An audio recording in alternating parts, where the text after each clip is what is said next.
Erguido y orgulloso frente a la costa de Dubái, se levanta uno de los edificios más asombrosos del planeta. Con 321 metros de altura, supera la Torre Eiffel. Es el hotel más alto del mundo y seguramente el más lujoso. Una estructura diseñada para asombrar. Su nombre, Burj Al Arab, significa la Torre Árabe.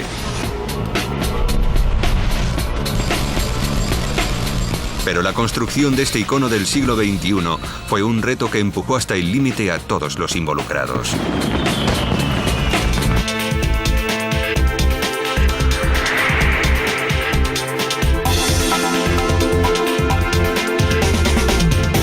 Superestructuras, el Palacio de Ensueño de Dubái. En noviembre de 1994 comienza la construcción del hotel más alto y lujoso del mundo. La presión se nota desde el primer día. Con los ojos de todo el mundo mirándoles, los responsables del proyecto no pueden fallar a su cliente. El jeque Mohammed bin Rashid Al Maktoum, príncipe heredero de Dubái, es el visionario que hay detrás del asombroso edificio. El proyecto es su respuesta a la crisis económica que se avecina para su país, como muy bien sabe su asesor de confianza, el sultán bin al-Sulayim. Sabía que acabaríamos sin petróleo, que el petróleo terminaría por acabarse algún día, y solo teníamos dos oportunidades: o reaccionar y buscar alternativas para sostener al pueblo de Dubái, o sentarnos a esperar ayuda.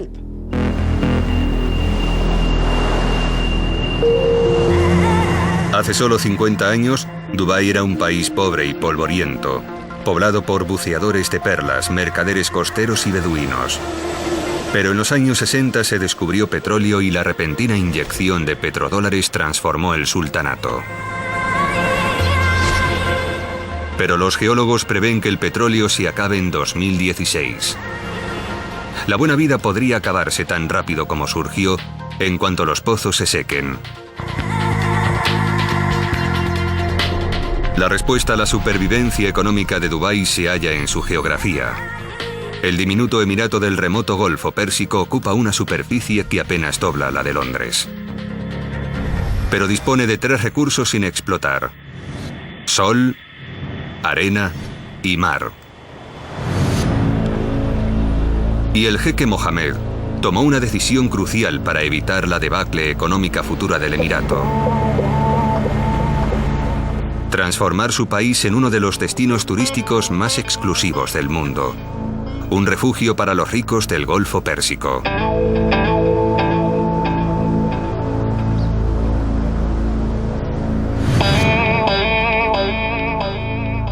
Se estima que invirtió $1.000 millones en el hotel más alto y lujoso del mundo. El Burj Al Arab, de 7 estrellas. Creo que fue importante para poner a Dubái en el mapa. No existe un hotel igual. Hacía falta valor para construirlo, y el jeque Mohammed lo tiene. La valentía del jeque quedó patente cuando eligió como arquitectos a un joven y radical equipo británico que se atrevió a aceptar el reto a pesar de su corta experiencia. Su jefe era el arquitecto Tom Wright. Teníamos una edad media de 32 años. Y ni una sola cana. Ninguno de nosotros había construido edificios de más de 15 pisos. Me sobrecogió la escala y la inmensidad del proyecto. Tom Wright y sus compañeros eran famosos por su innovadora ingeniería, pero estaban acostumbrados a construir colegios y oficinas. Pero Dubái es un país en el que los contactos marcan la diferencia, y ellos tenían un contacto en el gabinete del emir que les permitió acceder al jeque. El jeque se quedó tan impresionado con el concepto inicial que les contrató de inmediato. Entonces Wright tuvo que transformar sus bocetos en un diseño tan reconocible que se convirtiera en un símbolo internacional. Pasamos muchas noches sin dormir, preocupados por si el diseño no resultaba todo lo emblemático que era necesario. Wright sabía que tenía que esforzarse al límite porque un edificio solo se transforma en un icono cuando su forma es sencilla pero única. Nos dimos cuenta de que sí se podía dibujar un edificio con sencillez. con pocos trazos, y se podía reconocer instantáneamente como en este caso las pirámides de Egipto. Se había creado un icono. Y en el mundo solo hay unas 10 construcciones que hayan alcanzado este estatus, como la Ópera de Sídney. Con un par de líneas ya se sabe lo que es y dónde está ubicada, como pasa con la Torre Eiffel de París.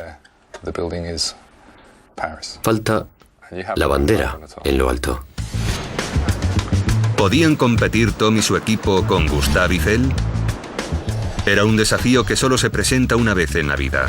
Pero los quebraderos de cabeza dieron su fruto cuando Tom dijo ¡Eureka! Estábamos tomando una cerveza cuando vimos salir un barco del Club de Vela de Dubái. Tuvimos una sensación de excitación e ilusión y supimos que teníamos delante la inspiración. Era una forma sencilla, con pocas líneas, con los elementos de un edificio icónico, simple y reconocible al instante. El concepto despertó enseguida la imaginación del jeque. Una vela henchida por el viento que tenía un profundo significado para el pueblo de Dubái, dada su tradición marinera. Para completar la imagen náutica, Wright quería que la estructura emergiera del agua como un inmenso yate. Pero haría falta cimentarla sobre una isla y no existía ninguna. Pero Tom fue inasequible al desaliento. Propuso construir, por primera vez en Dubái, una isla exprofeso para el hotel. Pero construir sobre el mar aumentaba los costes y el riesgo. ¿Podría Tom convencer a sus compañeros de la viabilidad del proyecto? Recuerdo que yo tiraba de la vela hacia el mar y el resto del equipo tiraba de ella hacia la costa. Hubo un tira y afloja hasta que intervino el cliente y dijo que se construiría sobre el mar. El jeque Mohamed estaba dispuesto a correr el riesgo de erigir el hotel a unos 270 metros de la costa. Nadie había construido nunca un rascacielos en una isla artificial. La estructura de 321 metros y 250.000 toneladas tenía que estar firmemente anclada para resistir los terremotos y tormentas del Golfo. Wright había ganado la primera de muchas batallas. La torre se edificaría sobre el mar, pero su negativa a desviarse de su visión obligaría a sus compañeros a traspasar las barreras de la ingeniería.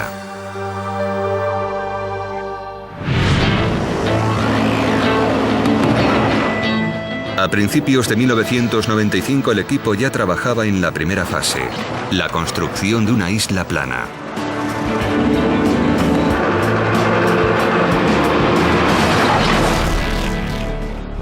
Pero los inexperimentados arquitectos estaban a punto de sufrir las inclemencias del clima de Dubái.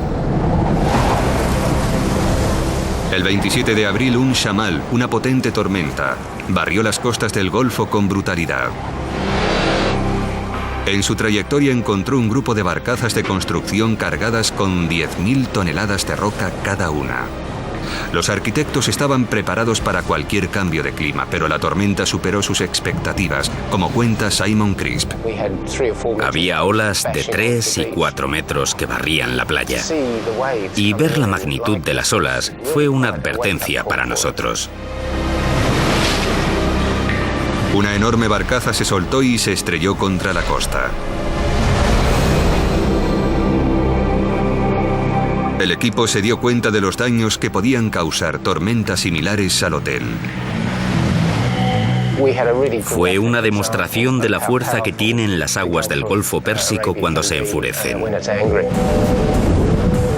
La decisión de los arquitectos de exponer la estructura a esas fuerzas pudo haber tenido graves consecuencias.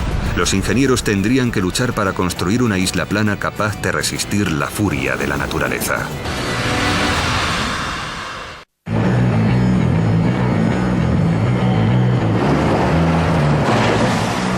La isla artificial que albergará el hotel más alto del mundo llegó a una fase crítica tras 5 meses de obras. El jeque Mohamed de Dubái dependía del proyecto para transformar su país productor de petróleo en destino de turismo de lujo. Pero surgió un debate sobre la altura de la torre. El arquitecto Tom Wright quería hacerla baja para que pareciera una vela surgiendo del mar. Discutimos mucho sobre la altura de la isla. Desde el punto de vista del diseño, yo quería que la gente estuviera cerca del mar. Tuvo que enfrentarse desde el principio a Mike McNicholas, responsable de la seguridad de la isla. Tom quería que la isla fuera lo más baja posible, que estuviera pegada al mar, pero a mí me preocupaba más la protección de la isla. La mayor preocupación de Mike era que las olas dañasen el hotel o arrastraran a la gente al mar. Al principio se iba a construir la isla a base de rocas, que abundan en la zona, y con una tecnología previamente demostrada. Pero Wright rechazó la idea porque una isla de rocas tendría que ser demasiado grande para poder repeler las olas. Para mantener la isla baja, McNicholas experimentó con unos bloques de hormigón pioneros destinados a reducir el impacto de las olas, pero nunca se habían usado antes en el Golfo. Tuve que insistir en realizar una prueba en un tanque para asegurarnos de la seguridad de la isla. Las pruebas reproducían la fuerza de las olas más altas que se producen una vez cada 100 años y que rompían contra una serie de maquetas de distinta configuración. 3 semanas de pruebas demostraron que los bloques huecos funcionarían. Se construyó la isla con empinadas laderas de roca revestidas de hormigón para absorber el impacto de las olas. Los ingeniosos bloques actúan como una esponja. Cuando rompe una ola, penetra en su interior, gira sobre sí misma y su fuerza se disipa. Con la ayuda de los ingenieros, el arquitecto Tom Wright logró construir una isla que solo se eleva 7,5 metros sobre el nivel del mar.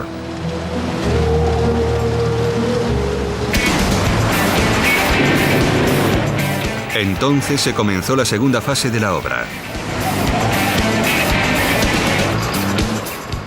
Se insertaron en el suelo del centro de la isla pilotes de acero de 20 metros de largo para crear un encofrado triangular de acero que constituiría el exterior del sótano del hotel una vez vaciado su interior de arena.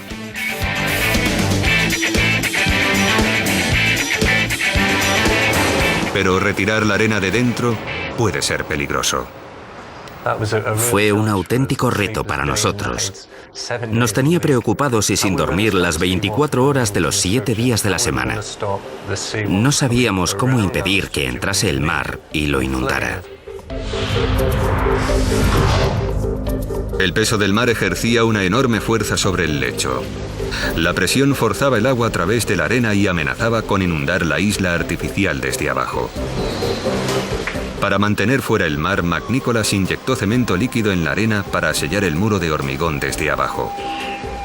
Pero a medida que se sacaba la arena del interior, tenía cada vez menos peso para contener al mar. Hubo que poner a prueba el sellaje de cemento hasta el límite. En el peor de los casos, la presión del mar podría haber reventado el fondo de la excavación como si fuera el corcho de una botella de champán.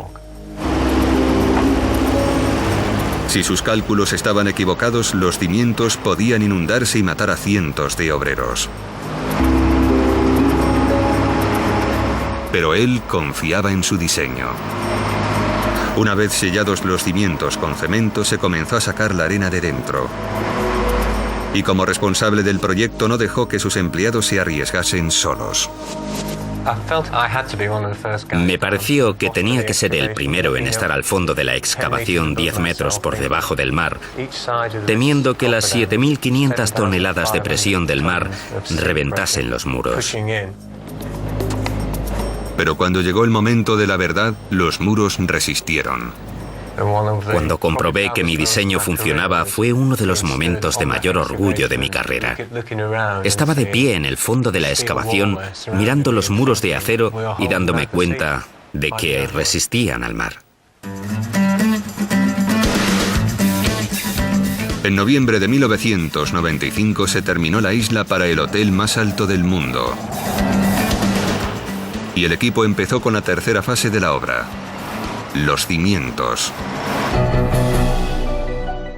El apoyo que necesita un rascacielos siempre es enorme, pero en el caso de esta torre existía un reto añadido.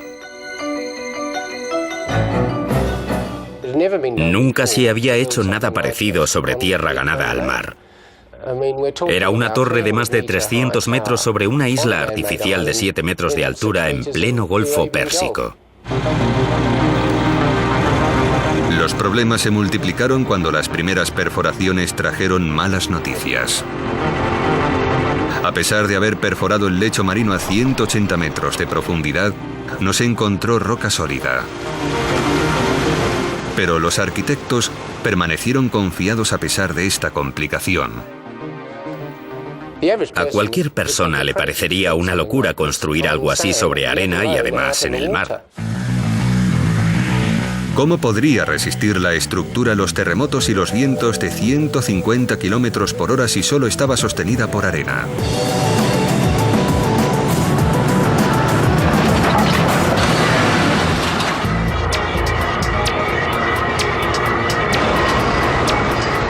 Los obreros se prepararon para colocar los cimientos de la torre en una isla artificial a 270 metros de la costa de Dubái. Pero debajo no había un lecho de roca para sostener el rascacielos. El plan de los arquitectos consistía en sostener la torre mediante pilotes de acero y hormigón reforzado insertados a gran profundidad en la arena. Pero, ¿qué impediría que se hundiera la estructura? Dependía de un efecto conocido como fricción de la piel, que es la resistencia que impide que dos superficies rugosas se deslicen una sobre la otra.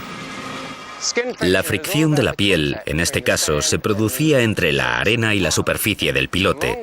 Y cuanto más largo y profundo es el pilote, mayor es el efecto. Voy a demostrarlo golpeándolo.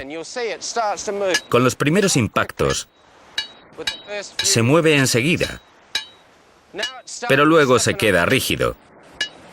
Y no lo estoy golpeando con más o menos fuerza. Es que la fricción de la piel está empezando a surtir efecto. Una vez que la fricción entre el pilote y la arena equivale a la carga del martillo, el pilote se detiene. Pero el plan de Crisp solo funcionaba si la arena era lo bastante compacta para crear resistencia alrededor de los pilotes. Por ello hubo que recabar muestras de arena y enviarlas en contenedores sellados para ser analizadas. Si la arena resultaba estar demasiado suelta, los pilotes que sostendrían el edificio podrían venirse abajo. Y la geografía de Dubái ofrece motivos de preocupación. Se halla sobre una gran falla, por lo cual es proclive a los terremotos.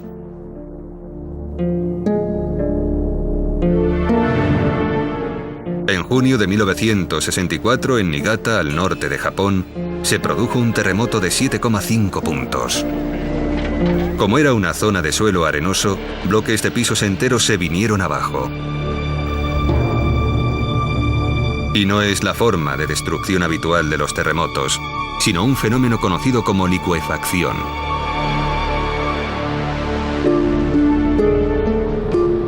Cuando se agitan los granos de arena suelta, se rellenan las bolsas de aire. La arena se compacta y ocupa menos espacio. El suelo deja de comportarse como tierra sólida y actúa como si fuese líquido. En esa clase de arena cualquier edificio podría desmoronarse. Sin embargo, cuando llegaron los resultados de las pruebas, hubo una buena noticia. En el fondo había arena compacta y calcificada.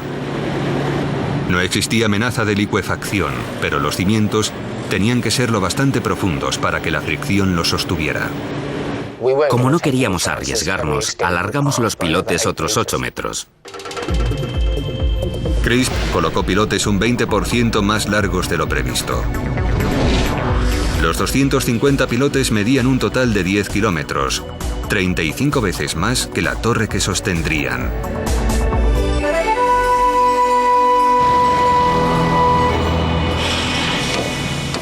El edificio tenía que resistir lo peor que pudiera producirse en el Golfo. El hotel tiene esbeltas paredes de hormigón que no son capaces de resistir a los elementos por sí solas.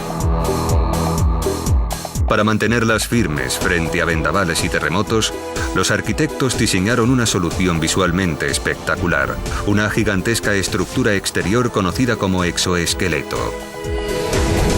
Una serie de grandes cercas diagonales sujetan dos enormes arcos de acero a la columna del hormigón de detrás del hotel. El diseño de Wright hace único este edificio. Pero las grandes cerchas diagonales supusieron un infierno para Anthony McCarter, el ingeniero que tuvo que diseñarlas.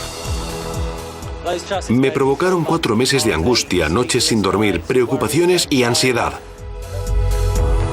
Tenían que ser muy fuertes para sujetar el exoesqueleto, pero su estética también era vital.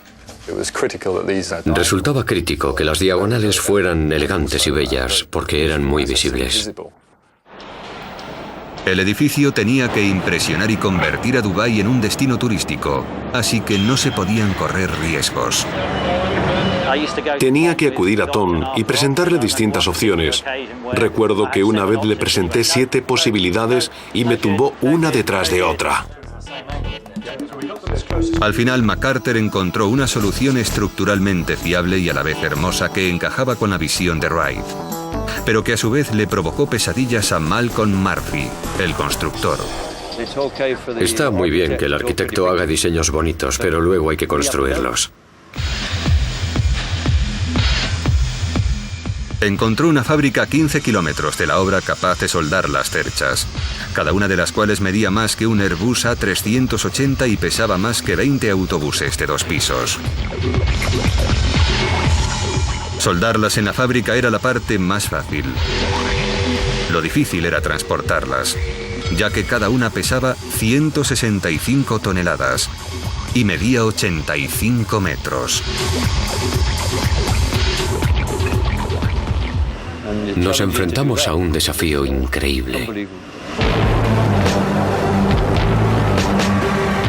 Nadie había transportado nunca nada parecido en Dubái. Pero Murphy no se dio por vencido. Trajo uno de los mayores vehículos de transporte del mundo, una bestia con 80 ruedas, que viajó hasta la obra a un ritmo de 6 kilómetros por hora. La policía tuvo que cerrar las carreteras y retirar los semáforos para que pasara. Y cuando llegó la obra, los constructores se encontraron con el siguiente obstáculo. Las cerchas de 165 toneladas tienen que ser izadas hasta su sitio. El arquitecto se negó a que las partiésemos en 3, como queríamos, porque por estética no quería que existieran soldaduras. Así que hubo que encontrar la forma de izar enteras las cerchas a una altura de 200 metros, el doble que la Estatua de la Libertad. Tuvimos que meditarlo mucho, porque ni siquiera las 3 grúas gigantescas que teníamos nos servían para ello.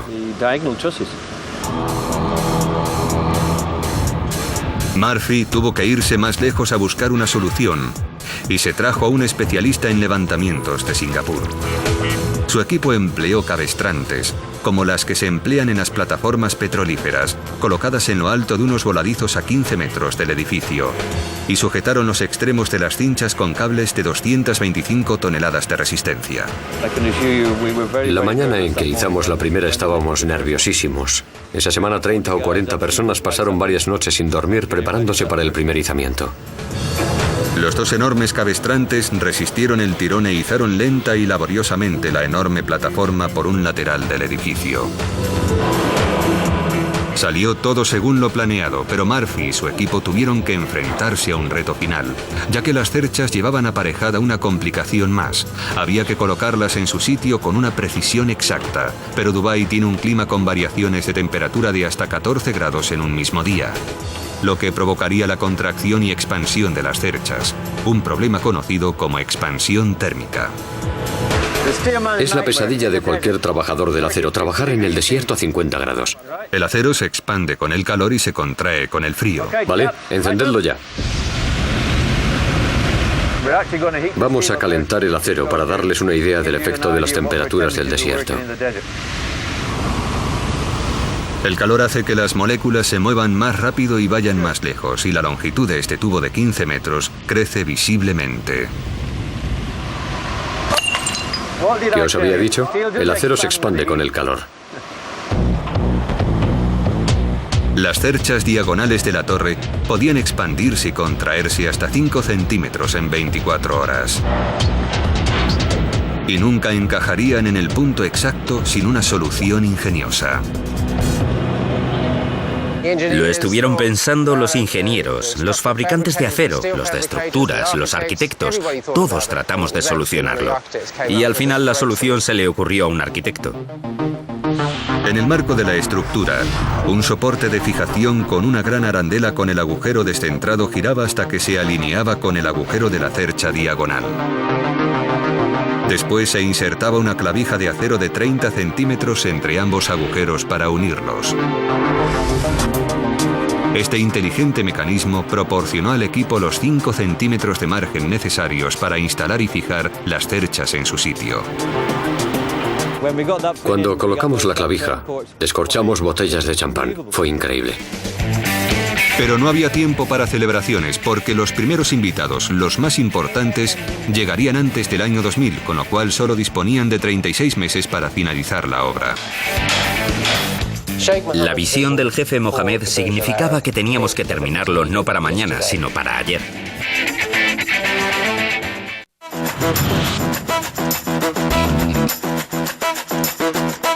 En enero de 1997, un coloso estaba emergiendo en la costa del Golfo. El Burj Al Arab sería el hotel más alto del mundo, un imán para el turismo más exclusivo y un símbolo de orgullo para Dubái.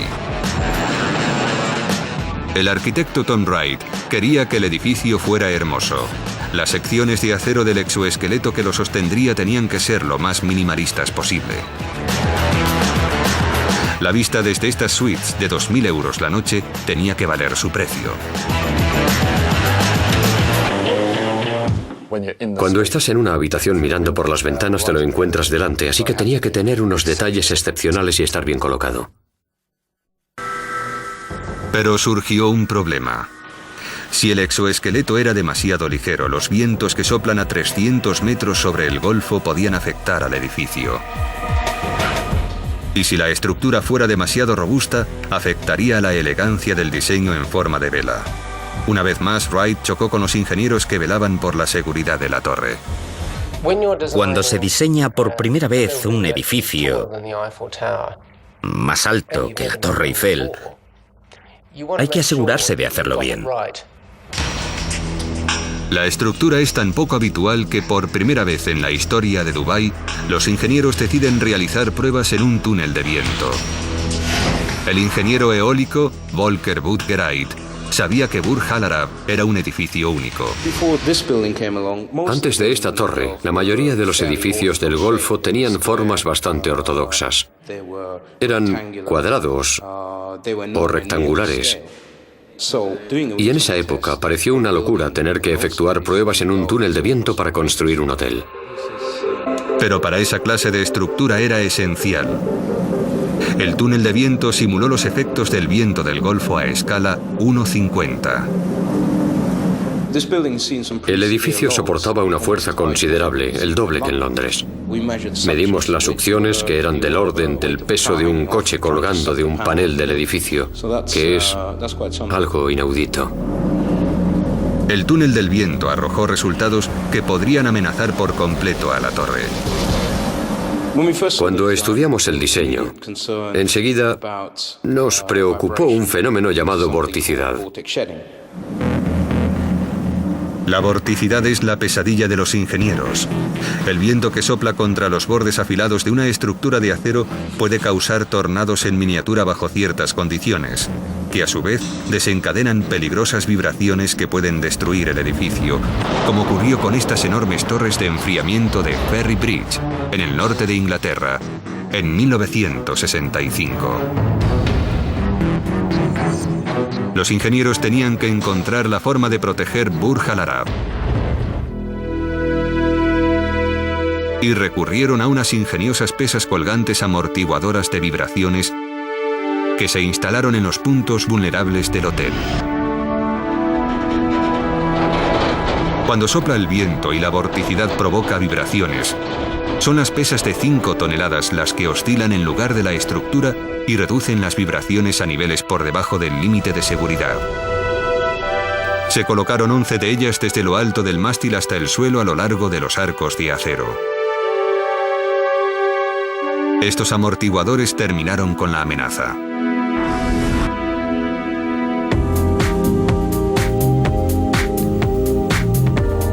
En junio de 1997, Dubái seguía reinventándose como destino turístico de lujo.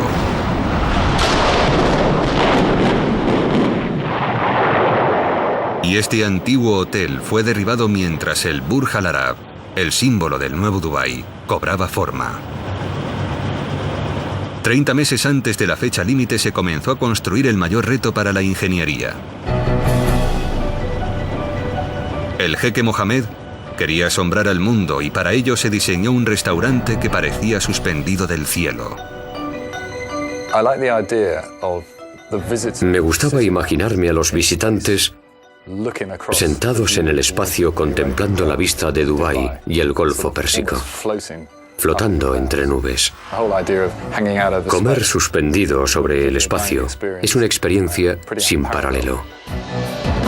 El restaurante Al-Muntaha se eleva a 200 metros sobre el mar y se proyecta casi 27 metros al vacío desde ambos lados del estrecho núcleo central del hotel. Una vez más, el arquitecto Tom Wright lanzó un guante al ingeniero Anthony McCarter. ¿Podría sostener la excéntrica estructura sin soportes aparentes? Cuando Tom me lo enseñó, pensé que estaba loco. Es una sala del tamaño de muchos edificios. Y Tom quería que sobresaliera mucho del centro de gravedad de la estructura que lo sujeta. Que colgase al aire con solo los ingenieros de estructuras para sostenerlos. Si los ingenieros fallaban en sus cálculos, el edificio se precipitaría al vacío.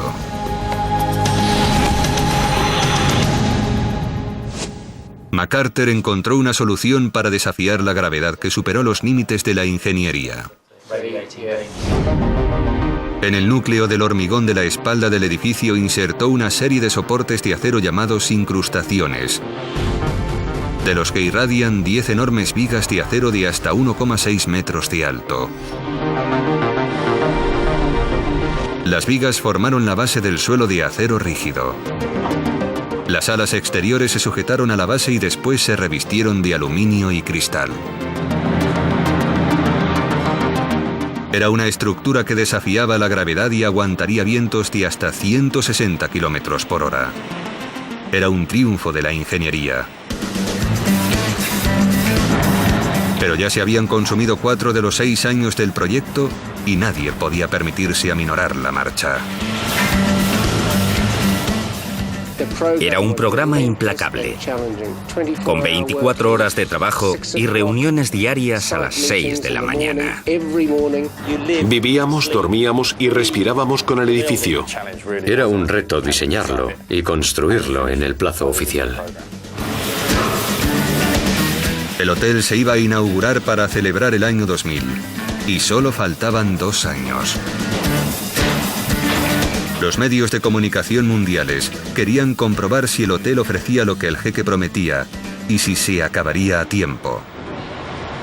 Y la única forma de terminarlo era comenzar a decorar su interior mucho antes de acabar su exterior.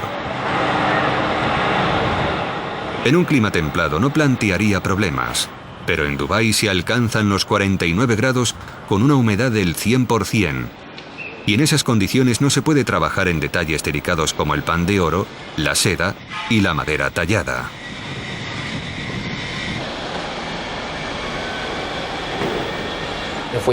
Si colocábamos materiales sensibles a la humedad, cuando acabásemos el exterior ya estarían destrozados. Entonces, hubo que instalar aire acondicionado en la enorme obra y reducir drásticamente la temperatura. Y el primer paso para ello era colocar la pared final, la emblemática vela blanca de Wright. Pero costó mucho. Se instalaron secciones de fibra de vidrio entre enormes vigas horizontales. La superficie se forró de teflón para protegerla de la suciedad y la arena, con lo que el Burj Al Arab batió otro récord, el de mayor pared textil del mundo. Las propiedades reflectoras de la vela blanca ayudarían a reducir la temperatura. Pero los constructores tenían que encontrar la forma de meter camiones en el edificio sin que entrase aire caliente del desierto. La solución fue instalar una esclusa de aire enorme, en la que los camiones entraban y hacían una pausa mientras se cerraban las puertas exteriores y se abrían las interiores.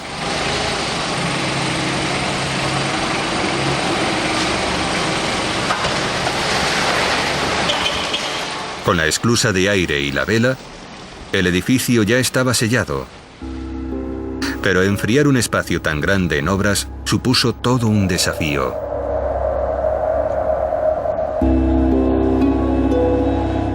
El hotel tenía el atrio más grande del mundo, con 180 metros de altura. Si se refrescaba un ambiente tan húmedo demasiado rápido, el aire caliente se condensaría en agua en lugar de transformarse en aire frío, y la condensación sería incontrolable. Se podía haber formado una nube de lluvia en el techo del atrio que causara daños a la decoración interior. La única forma de evitar nubes de lluvia llevaba mucho tiempo. Se podría encender el gigantesco sistema de aire acondicionado poco a poco y refrescar el interior apenas 1 grado menos por día. Pero dadas las prisas, resultaba penosamente lento. Empezamos a refrescar el edificio en junio de 1998 y no acabamos hasta diciembre. Por fin, se podía empezar a decorar el interior. Pero la búsqueda de un decorador digno de un jeque retrasó aún más el proyecto.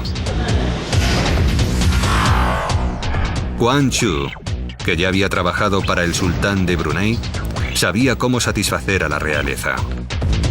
Fue una gran noticia que accediera a decorar el hotel más lujoso del mundo con 202 suites palaciegas y un atrio de 180 metros.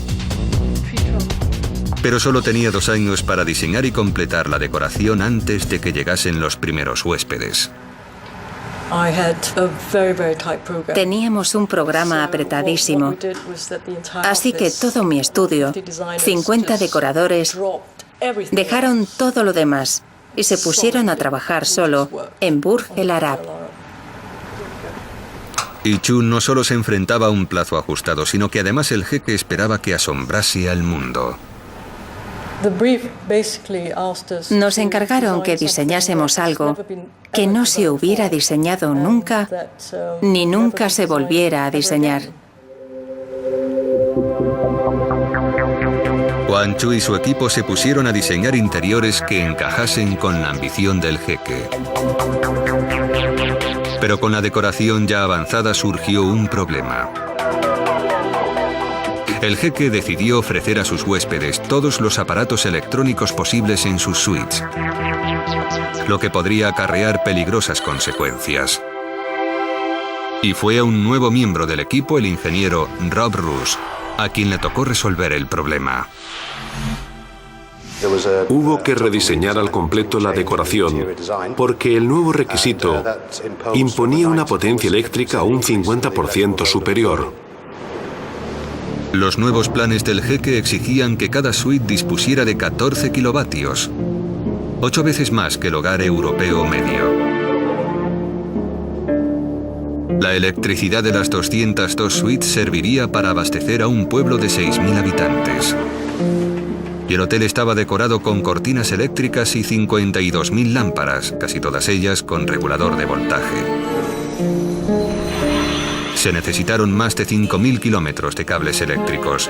Además, tanta electrónica podía interferir en la onda de la corriente eléctrica y crear un problema conocido como distorsión armónica, que podía fundir el aislamiento de los cables y provocar un incendio. Era algo que no se podía permitir y hubo que solucionarlo. Para ello, hubo que elevar la ingeniería eléctrica a un nuevo nivel. Se diseñó un sistema de filtro armónico que detectaba la corriente eléctrica y enviaba una corriente refleja para contrarrestarla. Se llama antifase y actúa como el ruido que afecta a los auriculares. Se instaló en puntos claves del suelo por donde entraba la electricidad en el edificio. Nadie había intentado instalarlo nunca a esa escala. Fue la mayor instalación de filtros activos que se ha llevado a cabo en un edificio del mundo. Una solución de categoría mundial para un edificio de categoría mundial. En abril de 1999, el hotel más alto y lujoso del mundo estaba a punto de acabarse. Todos se apresuran a terminar sus cometidos a tiempo con la fecha límite, incluida la decoradora Quan Chu, que sigue trabajando a toda máquina.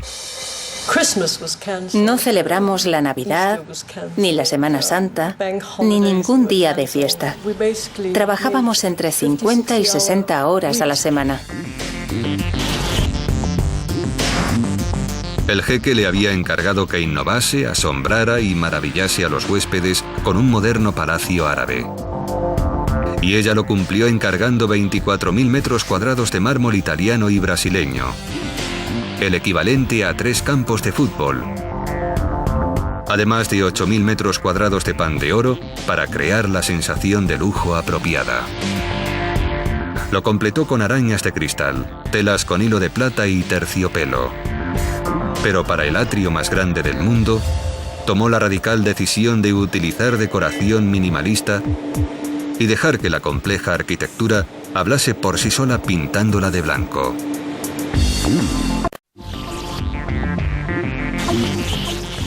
La decoración cumplió los plazos.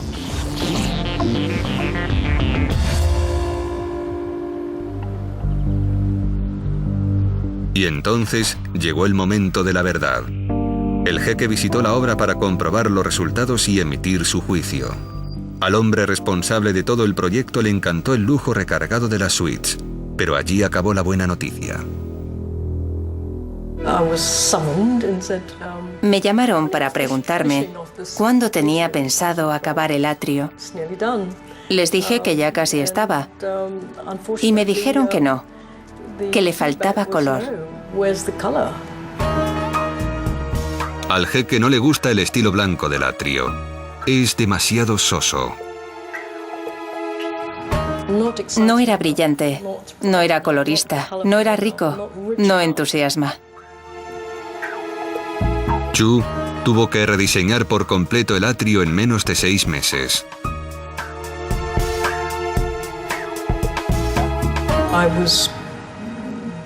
Vivía literalmente en el hotel, corriendo de un lado a otro. Era su última oportunidad de hacerlo bien, así que decidió impresionar. Creó un espectáculo de luces para iluminar la pared de tela más alta del mundo y diseñó fuentes con juegos de agua para el vestíbulo. Rodeó las escaleras de grandes acuarios de peces y transformó la vista del atrio en una paleta de colores vibrantes.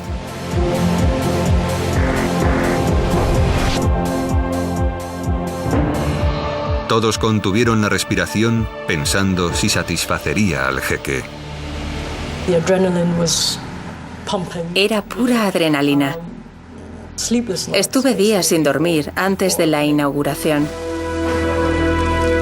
La respuesta del jeque fue muy positiva.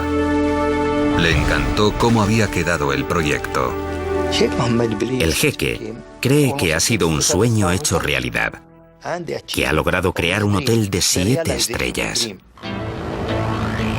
En diciembre de 1999 se abrió las puertas a los primeros y millonarios clientes un mes antes de fin de año. El propio jeque acudió a presenciar la última puesta de sol del milenio desde lo alto de su torre.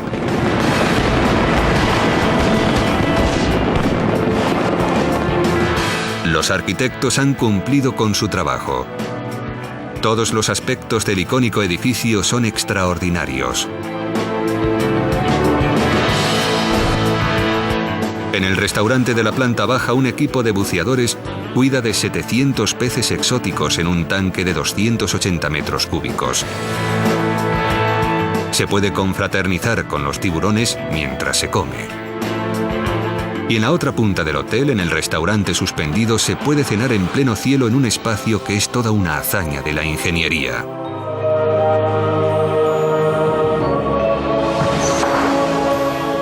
Una espectacular combinación de fuego y agua recibe a todo el que entra en la torre. Alojarse aquí no es barato. La suite más cara cuesta $28.000 la noche. Y los clientes disponen de un helipuerto de 330 toneladas que se proyecta en el vacío a 200 metros sobre el nivel del mar. Cuando no lo usan Federer y Agassi como pista de tenis, es la forma más exclusiva de llegar al hotel más exclusivo del mundo. Ha sido el proyecto más importante de mi vida. Nunca me encontraré con otro igual. El triunfo de la ingeniería al crear la primera isla artificial de Dubái ha tenido amplio eco. Ha abierto el paso a proyectos aún más ambiciosos, como la original Palm Island, que se vendió en 3 días, o las World Islands. El hotel más alto del mundo ha puesto los cimientos de un futuro seguro cuando se acabe el petróleo. Y ahora es el símbolo internacional de Dubái. Desde el principio supimos que teníamos la oportunidad de crear algo espectacular. Y creo que lo hemos logrado. La atrevida apuesta del jeque Mohammed ha merecido la pena.